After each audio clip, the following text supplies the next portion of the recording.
Irish kings, battles royale, and a murder. What more could you ask for? I mean, other than $100,000 of prizes, I suppose.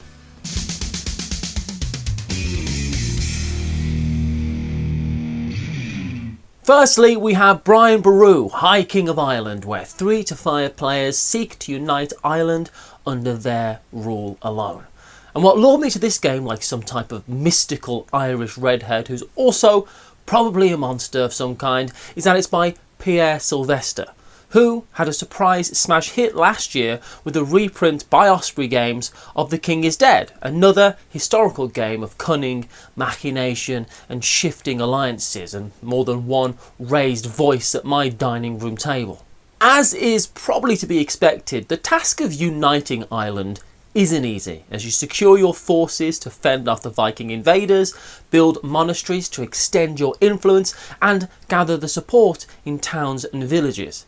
And becoming king will mean navigating a web of shifting alliances, outmaneuvering your enemies, and probably more than one broken promise along the way. Mom.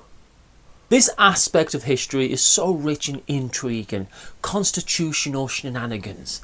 In fact, I think constitutional shenanigans was the king of Westmeath at one point. The real-life success of Brian Boru rested on his victories against the Vikings, his favour with the church, and his tentative alliances. And this game lays that foundation and mixes it in with something else I love, because the core mechanism of this big box game is trick-taking. Win a trick and you just gained influence in a town, my friend, which in turn gains you majorities in the regions. If you lose the trick, however, deliberately or otherwise, you instead take an action corresponding to the suit of the card. This is one of my most anticipated games of the year. It's an insta-buy from me, so I'm looking forward to the release of Brian Boru on November the 11th. And if that wasn't enough, Osprey Games have also announced Crescent Moon for release next summer. And this asymmetrical area control game will have 5 wildly unique factions to experience, as players are locked in a game of tense negotiations and political unrest across the fantasy backdrop of a 10th century Middle East. Crescent Moon looks beautiful, and honestly, Osprey have become one of those companies that just excite me. So I'm looking forward to finding out more. But first, let's find out more about this episode's sponsor, Upper Deck's Legendary Gamer Contest, in which participants can win swag, gaming goodies, and 2 tickets to Gen Con 2022.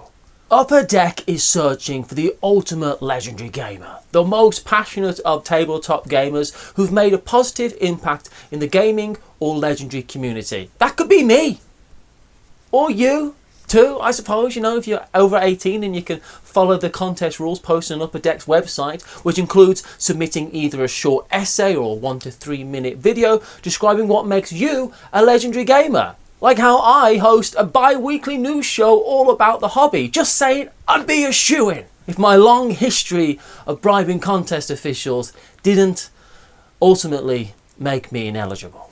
The contest closes on December 18th, 2021, so follow the link in this video's description for a complete list of contest rules, prizes and other legal whatnot written by overpriced lawyers. But joke's on them, the overpriced lawyers aren't eligible either. Deep Rock Galactic is getting a board game, which I find very exciting indeed.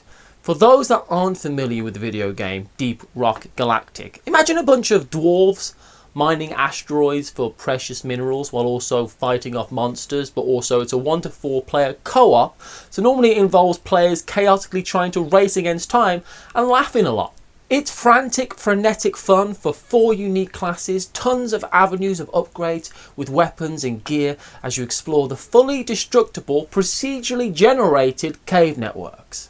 And from the game's inception, the developers always envisioned a board game to accompany the mayhem. So they decided to convince their friend Ole Steiners, the designer of Champions of Midgard, to get involved. So this 1 to 4 player co-op board game will be coming to Kickstarter soon, and if it manages to capture the nonsensical magic of the video game, then I think it should be a lot of fun and something to look out for later this year. Fox in the Forest is getting an app coming out October the 18th across platform including Steam, Google Play and the Apple Store. If you've not played Fox in the Forest, it's a remarkable two-player trick-taking game that's fueled by beautiful artwork and special powers. But win too many tricks and you could quickly become the villain of this fairy tale-esque game. And the app version by Direwolf Digital will bring it all to life with what they are calling enchanting visuals and atmospheric sound. Which I can absolutely believe, because Direwolf Digital are one of the leaders in digital implementations, with games like Yellow and Yangtze, Sagrada, Root and Eternal coming before it. You'll be able to compete against other players online or test your cunning in 8 tricky challenges with customizable rules, and I will be downloading this the second I can. Hunter Killer have announced a teaming up with Agatha Christie to bring us the Mystery Hunter's Lodge murder mystery game. Hunter Killer publish a series of immersive murder mystery experiences in their Hunt a Killer line, where you need to discover clear means, motive and opportunity to, hunt an elusive killer. And you do this by carefully examining realistic witness statements, photos, items at the scene of the crime, codes and other evidence to find your answer. The standalone Mystery of Hunter's Lodge game is based on Agatha Christie's 1923 book of the same name, and will have all the trappings of the era to sort through as you and Poirot solve this pheasant hunting trip gone awry. And there are 2 releases, October 25th for the retail version with a collector's edition in December. I like to think I keep my nose to the grindstone of board gaming news, and one thing I noticed was all this talk of a small card game from Japan called Scout. Now, I'm a man who likes a small box card game from Japan, so I was very happy to find that Scout has been picked up by Oink Games for wider release, especially as I was trying to buy the game already on Amazon Japan, and now I don't have to do that. Scout is a ladder climbing game in which cards have 2 potential values depending on which way up they are in your hand. And you're going to be trying to get rid of all your cards by playing better sets of cards than the previous player. But if you can't play, you can scout a card and place it into your hand of cards wherever you want, which is important as you can never rearrange the cards in your hand once they're in there. I'm a really big fan of small card games. This looks like a good one, and with so many people excited about it already, I was really happy to find that Oink were releasing a version at Essenspiel this month. A brand new World Series of Board Games Championship is happening in Vegas next year, and if you don't know what that is, like me before I read a press release about it early last week, the World Series of Board Games is a massive board game event happening at the Bally's Hotel and Casino in Las Vegas. And in Las Vegas style, there's $100,000 in cash and prizes, including a $25,000 award for the event's winning champion. The event will be held on September 28th through October the 2nd, 2022, and players will compete in 16 qualifying ring events. And the winners of these ring events will receive a WSBG ring, which is an actual ring, and a chance to proceed to the semi-finals, where they compete to become recognised as the greatest board gamer on the planet. And if that's not enough, if they manage to take home a victory, they get to take home the money.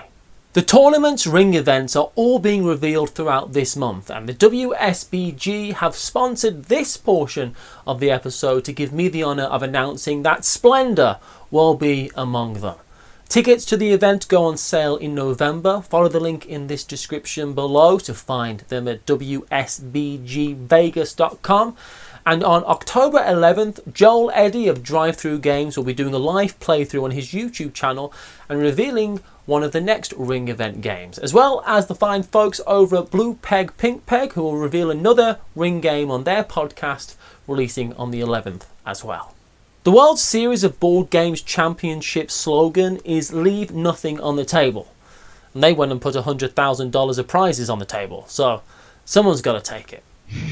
Floodgate Games got my attention this week with Decorum, a new beautiful puzzly game, which is a category they excel at, with Sagrada, Bossk and Holly coming before it. But Decorum seems like it's something very different. Decorum is a cooperative hidden information game where you and your partner share the same objective. That's of course to decorate your home in a way that makes you both happy. The problem is, Different things make each of you happy, and nobody says exactly what they need. Just like in real life, I imagine I'm alone. But there are 30 unique scenarios to play through, each introducing different challenges, and they promise that there is a solution to each scenario. The trick is just figuring out what that is in time.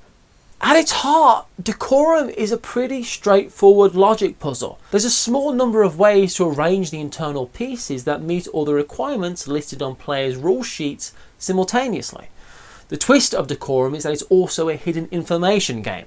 No player has all the rules, and while playing, the players will have to watch their partner's moves just as carefully as they're planning their own. Even more crucially, they'll have to communicate why they're making the moves that they're making, using very limited means provided. Decorum is all about solving a puzzle, but it's also a game of communication and compromise. So I will be awful at it, but I'm bad at lots of games, so why let that stop me from enjoying Decorum when it's released early next year. And finally, there's Tag Raid, or rather Infinity Deathmatch Tag Raid, which is a multiplayer battle royale survival skirmish game set in the Infinity universe. In a barren frontier territory, men and women clad themselves in colossal powered armour to battle each other for the riches of Dawn, an inhospitable planet where only the toughest survive. If it were me, yes, I'd just elect constitutional shenanigans and be done with it. What a guy. Corvus Belli's Infinity universe will be familiar with a lot of miniature wargamers out there, and Tag Raid is based on the Infinity Code 1 engine, which promises that it's always your turn. And Tag Raid is even compatible with other miniatures from that system. But here, 2 to 4 players will gear up in big mech, high-tech, science fiction, manga-style suits to roll dice, manage events, slay mega beasts, and of course, fight to the death. Infinity Deathmatch Tag Raid is going to be on Kickstarter this autumn, and I think it's going to be a big one. But how big?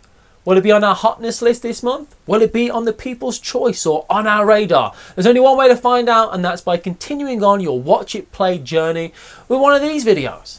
In this one I talk about the Matrix, and absolutely no one agrees with me. I'll see you over there.